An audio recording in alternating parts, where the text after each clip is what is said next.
La victoria es algo a lo que todo equipo de Fórmula 1 aspira y para la temporada 2021 tenemos caras nuevas a medias, ya que Alpine al fin es un equipo propio y Aston Martin regresa luego de un amargo paso entre 1959 y 1960. Dos historias que inician desde cero y que buscan la gloria que ha consagrado equipos actuales como Ferrari, Mercedes o Williams y otros del pasado como Lotus, Tyrrell o Brabham. Por ello, hoy te invito a conocer cómo inició la gloria de todos estos equipos con las historias de sus primeras victorias en la Fórmula 1.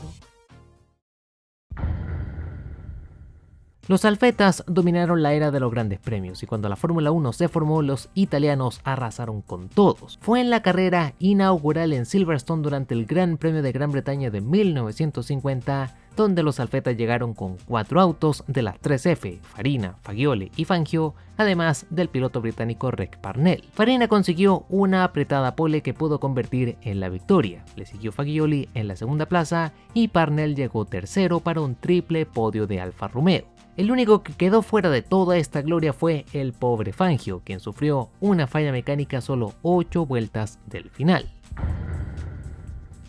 Hamilton y Bottas comandaban una carrera más. La sorpresa era Carlos Sainz, quien estaba en la tercera posición, pero nadie se esperó el sorpresón de la carrera. Bottas sufrió problemas al inicio, Sainz se posicionó firme detrás de Hamilton, pero en la vuelta 18 Kevin Magnussen abandonó estacionando el auto en la entrada de los pits. Fantasmita Gasly se colaría antes de que cerraran el pit lane, cosa que no le avisaron a Hamilton, quien sufrió una sanción de 10 segundos de stop and go. Con la bandera verde agitada, Leclerc terminó comiéndose el muro en la parabólica y Hamilton tuvo que cumplir con su sanción luego del reinicio. Fantasmita tomó la punta de la carrera y Sainz le acechó sin parar pero no le pudo cazar. Así Gasly terminó con la larga sequía de victorias francesas en la Fórmula 1, además de darle a Alfa Tauri su primera tarde de gloria, una que no vivían desde que se llamaban Toro Rosso cuando un tal Sebastian Vettel les entregó una carrera de ensueño en 2008 en el mismo escenario en el Templo de la Velocidad. Si bien este año toman el nombre de Alpine, siguen siendo Renault. Los franceses durante los 70s introdujeron los autos con turbo, pero estos se rompían sin parar, viviendo frustración tras frustración. Pero finalmente le llegó su día de suerte en el Gran Premio de Francia de 1979. Jean-Pierre Jabouille se quedó con la pole realizando la carrera perfecta para una victoria con bastante sabor francés. Pilotó en casa en un auto francés con neumáticos franceses, motor francés y combustible francés. Y si piensas que la sequía que finalizó a Gasly fue larga, Jabouille también acabó con otra, la primera victoria de un francés en el Gran Premio de Francia desde la de Jean-Pierre Guimille en 1948. Pero este Gran Premio, el de 1979, es más recordado por la fiera batalla entre Arnoux y Villeneuve, más que por la victoria de Jabouille. La participación de Aston Martin en el 59 y el 60 fue bastante breve con un par de carreras, pero tal como Alpine, su ADN en este caso es Racing Point. Gran Premio de Sakir 2020, la carrera iniciaba bastante mal para uno de los hombres de Papi Stroll. Checo Pérez terminó involucrado en un incidente provocado por Leclerc en la primera vuelta. El mexicano logró reponerse e hizo un carrerón, aprovechando al máximo el grave error que cometió Mercedes con su doble parada en boxes, lo que le aguó la fiesta a George Russell. Así Checo lograba su primera victoria en 10 años en la categoría reina, además de darle la primera victoria a Racing Point para cerrar un nuevo ciclo en esta cadena que cambia de nombre cada año.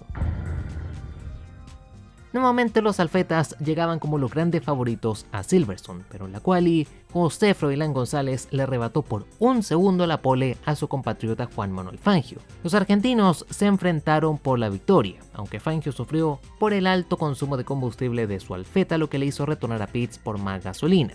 Esto le dejó la vía libre a González para darle al cabalino su primera victoria en la Fórmula 1, una que el comendatore Enzo Ferrari festejó entre lágrimas por derrotar al equipo de toda su vida. Y otra cosa que hizo el comendatore fue multiplicarle el sueldo por 40 al piloto argentino.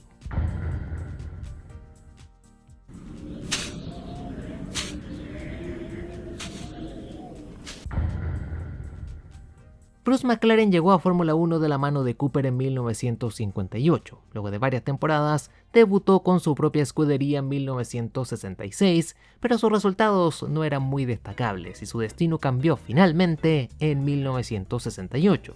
En el Gran Premio de Bélgica en Spa, McLaren largaba sexto por detrás de su compañero y compatriota Denny Hulme. Bruce aprovechó la caída de todos sus competidores para cruzar la meta en primera posición, dándole la primera victoria a su propia escudería. Hoy por hoy estamos acostumbrados al dominio de Mercedes. Las flechas plateadas durante la era híbrida se convirtieron en el titán imposible de vencer. Pero esto también ocurrió durante su primera etapa en la Fórmula 1 durante los 50s. Debutaron en el Gran Premio de Francia de 1954. Fangio se quedó la pole y su compañero Karl Klink se quedó con la segunda posición. Los W196 alemanes comandaron la carrera con un duelo que se frenó por la orden de equipo para asegurar la victoria. Un carrerón para las primeras flechas plateadas porque era su primera carrera, consiguieron su primera pole, su primera victoria en manos de Fangio y su primera vuelta rápida conseguida por Hans Hermann, un debut dorado.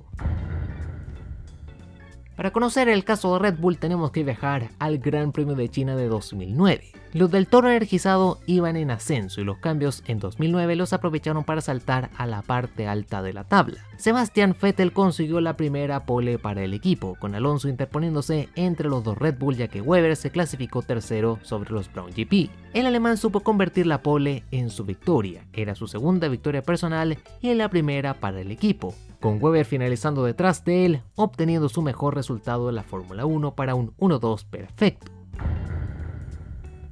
El segundo equipo de Frank Williams saltó rápidamente a los puestos tops a fines de los 70s. Al australiano Alan Jones se unió el suizo con el mejor bigote del mundo, Clay Regazzoni. Jones consiguió la pole y lideró la carrera hasta romper el motor en la vuelta 39. Regazzoni entonces tomaría el liderato y le daría al viejo Frank su primera victoria en el Gran Circo.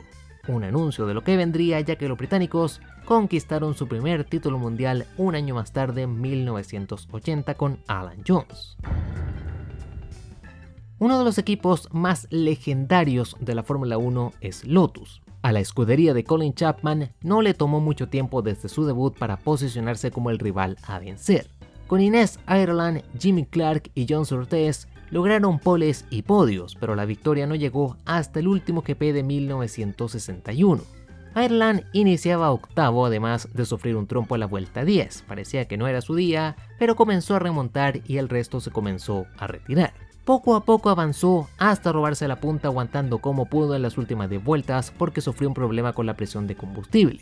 Esta fue su única victoria en la Fórmula 1, quien comentó al bajarse del auto que tuvo bastante suerte. Pero toca mencionar que realmente la primera victoria para un Lotus ocurrió en el Gran Premio de Mónaco de 1960 en manos de Stirling Moss. Pero lo que pasa es que Moss pilotaba para el equipo privado Rob Walker, por lo que esa carrera en Watkins Glen en 1961 es la primera victoria oficial para el mítico equipo Lotus.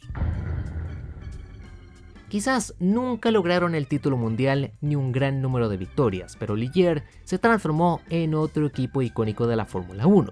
Jacques Laffite era la gran figura del equipo francés, que no tuvo una gran clasificación ya que largaba desde la octava posición. Pero la suerte estuvo de su lado. Watson y Scheckter terminaron accidentándose cuando peleaban por la segunda plaza. Hunt fue perdiendo ritmo y Andretti tuvo que ir a pits a 2 vueltas del final. Laffite no desaprovechó la oportunidad y de esta manera consiguió la primera victoria para el equipo Ligier.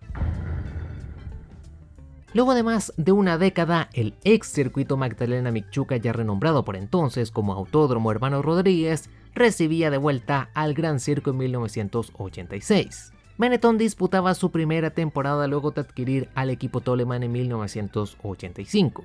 Nuestro querido Gerhard Berger le daría a Benetton su primer podio en la historia, con una tercera plaza en Imola. Pero en la penúltima carrera de la temporada 86 le sacó provecho a sus durísimos neumáticos Pirelli que aguantaron toda la carrera, mientras que el resto tuvo que ir a cambiar las gomas. Berger por fin no valía Berger y conquistaba su primera victoria personal y la primera para el equipo que ya anunciaba que había llegado a la Fórmula 1 para conquistarla. El legendario Jack Brabham fundó su propio equipo en 1960 y luego de 4 peleados años llegaría a la gloria, pero no en sus manos. Dan Gurney se clasificaría segundo por detrás de Jim Clark en el Gran Premio de Francia de 1964. Para su gran suerte, en la carrera el escocés volador rompió el motor, quedándose sin un rival para conquistar la primera victoria del equipo Brabham, un resultado que pudo repetir en México ese mismo año.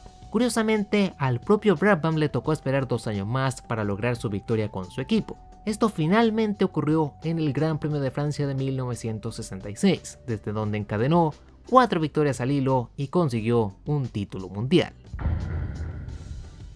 En Montjuic, para el Gran Premio de España de 1971, Ferrari llegó con todo, una carrera en la que, por cierto, debutaron los neumáticos lisos o los slicks, pero este no fue el día de suerte para los del Cavallino. Regazzoni rompió el motor en la vuelta 13 y Jacky Ickx hizo el pecho frío al final. Sir Jackie Stewart le robaría la victoria al belga, la que fue la primera de sus 6 en la temporada donde fue campeón con casi el doble de puntos de su más cercano perseguidor, el sueco Ronnie Peterson.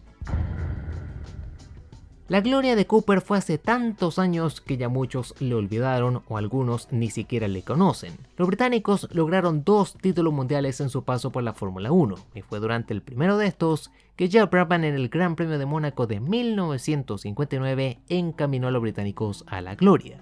Pero un año antes, y tal como pasó en el caso de Lotus, un Cooper ya había logrado victorias. 2, para ser específico. Stirling Moss ganó el Gran Premio de Argentina de 1958 en un Cooper, al igual que Maurice Trintignant, quien ganó el Gran Premio de Mónaco de ese mismo año. 2 victorias conseguidas por el mítico equipo privado Rob Walker. A pesar de su gran renombre internacional y de sus multimillonarias inversiones para ser un equipo top, Honda solo consiguió 3 victorias con su equipo propio en la Fórmula 1. La primera de ellas llegaría en su etapa debut durante los 60. En su segundo año en Fórmula 1 los japoneses construyeron el poderoso RA272, cuyos pilotos, ambos estadounidenses, vivieron las 2 caras de la moneda. Ronnie Bucknum sufrió prácticamente puros retiros, mientras que Richie Ginter sumó un par de puntos en Bélgica y Países Bajos, hasta conseguir la anhelada victoria en la última carrera de la temporada 1965, cuando en el Gran Premio de México logró vencer al Brabham de su compatriota Dan Gurney. Jordan es otro de los equipos extintos que aún se recuerdan bastante a pesar de no tener un palmarés tan extenso. En Bélgica, para el famosísimo Gran Premio de 1998, luego de la locura que fue el inicio donde medio mundo terminó sin auto, los pilotos del buen Eddie Jordan supieron aprovechar la oportunidad, sobre todo cuando Michael Schumacher impactó a Coulthard en otro recordado incidente que enfureció por completo al Kaiser. Pero mientras un Schumacher se retiraba, su hermano vivía todo lo opuesto, liderando a bordo de uno de los Jordan, pero Ralph se negó a dejar pasar a Damon Hill, una orden de equipo que se la mandaron varias veces por la radio. Al final el pobre Ralph tuvo que ceder, Damon Hill aseguró la victoria y Eddie Jordan pudo celebrar su primera victoria en Fórmula 1 y su primer 1-2. Varios equipos quedan fuera por razones de tiempo. Quise enseñar la parrilla actual, además de algunos equipos míticos. ¿Hay alguna primera victoria que esté en tu mente? Como siempre te invito a dejarla en comentarios. También te invito a suscribirte, dar a la campanita y dejar tu like, que es gratis y así no te pierdes nada del contenido semanal. Links del Discord en la pantalla y en comentarios, que es gratis, hay memazos y seguro te la pasas bien ahí. Ya sin nada más que agregar, soy Spectrox, te mando un gran saludo y nos vemos en el siguiente video.